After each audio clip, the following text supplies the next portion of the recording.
ভোলা মাছের মন ভোলানো রান্না আর সামান্য একটু ভাত, করলা ভাজি আর ডিম সবজি হচ্ছে আজকে আমার খাবারের মেনুতে ছিল। তো হঠাৎ করে আমার মনে হলো এই রেসিপিটা আমি আপনার সাথে আজকে শেয়ার করব। আসসালামু আলাইকুম, রান্নাবান্না এবং আমি চ্যানেল থেকে আজ আমি আপনাদেরকে দেখাবো ভোলা মাছের মন ভোলানো রান্না। এর জন্য প্রথমেই মাছগুলোকে আমার লবণ, হলুদ ও মরিচের গুঁড়া মাখিয়ে রাখতে হবে। আমি মশলাগুলো সুন্দর করে মাখিয়ে এটাকে আধা ঘন্টা রেস্টে রাখবো। আসেন তাহলে মশলাগুলো দেখে নেই। এর জন্য লাগবে আমাদের পেঁয়াজ কুচি, পেঁয়াজ বাটা লাগবে, আর হচ্ছে আদা রসুনের পেস্ট। এবং আসেন আমি অন্য মশলাগুলো রেডি করে নিই। আমি নিয়েছি পরিমাণ মতো লবণ, হলুদের গুঁড়া এবং মরিচের গুঁড়া, আর সামান্য একটু জিরার গুঁড়া নিয়েছি এবং ধনিয়ার গুঁড়া নিয়েছি, এবং শেষে একেবারে ধনিয়া পাতা এবং কাঁচামরিচ রেডি করে রেখেছি। একটা ফ্রাই প্যানে খুব সাবধানে আমি মাছগুলো ভেজে নিব।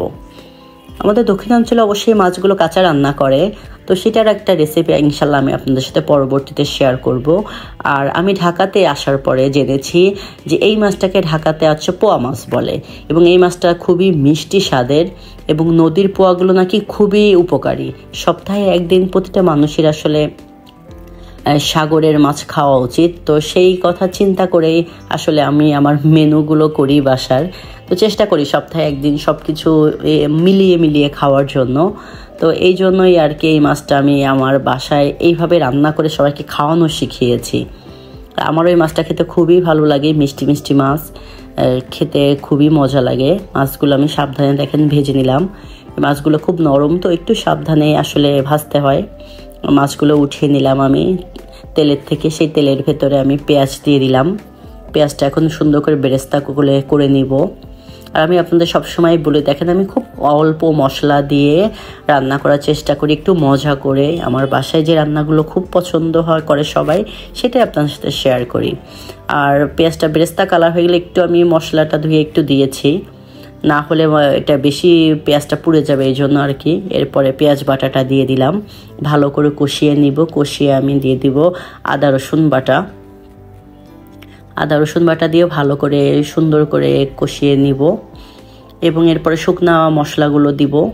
শুকনা মশলাগুলো দিয়ে আবারও কষাতেই থাকবো, কারণ আসলে মাছ তো, মাছের মশলাগুলো না কষালে ভালো লাগে না। যতটা কষাবেন আপনি ততটাই টেস্টি হবে। তো এই জন্য আর কি আমি ভালো করে কষিয়ে নিচ্ছি। আর আমি আশা করব আপনারাও আমার এই রান্নাটা দেখে একবার হলেও ট্রাই করবেন। আর সবসময় তো বলি, না হলে বিফলে মূল্য ফেরত। তো যাই হোক, এরপর আমি পরে মশলাগুলো দিয়ে দিয়েছি। দেওয়ার পরে কষানো হয়ে গেলে আমি সামান্য একটু পানি অ্যাড করব, খুব বেশি না, আমি একদম অল্প পরিমাণে পানি দিব, যে পানিটাতে মাছগুলো পারফেক্টলি সেদ্ধ হয়ে যাবে, আবার রান্নাটাও আমার শেষ হয়ে যাবে।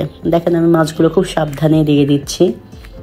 দেখেন মাছগুলো খুব নরম মাছ, তো একটু সাবধানে আমাদের করতে হবে। এবং এভাবে মাছটা রান্না করে খেয়ে দেখেন অনেক মজা লাগে। আর আমরাও খুব মজা করে খেয়ে আমার বাচ্চাদেরও আমি খাওয়ানোর চেষ্টা করি মাছগুলান। দেখেন কতটা ভালো লাগতেছে। আর আমার চ্যানেলটি যদি আপনাদের ভালো লেগে থাকে অবশ্যই সাবস্ক্রাইব করবেন, লাইক, কমেন্ট ও শেয়ার করবেন, করে আমার পাশে থাকবেন। দেখেন আমি খুব কাছের থেকে আপনাদের এটা দেখানোর চেষ্টা করেছি যে মাছগুলো দেখতে কতটা ভালো লাগতেছে। দেখেন আমি একটা করে মাছগুলো তুলে নিলাম। দেখেন একটা করে মাছগুলো তুলে নিয়ে মাছগুলো ভাঙেও নিয়ে আস্ত আছে, এবং দেখেন শুধু মশলা এবং তেল আছে, হালকা একটু তেল আছে, আমি একটু তেল কম খাই আমরা, আছে আর কোনো কিছুই না। হ্যাঁ দেখেন কতটা সুন্দর লাগছে, কতটা দেখতে ইয়ামি লাগছে। এভাবে আসলে ডেকোরেশন করে যদি টেবিলে দেওয়া হয়, আশা করি কেউ মুখ ফিরিয়ে থাকবে না এই খাবার থেকে। ভালো থাকবেন সবাই, আসসালামু আলাইকুম।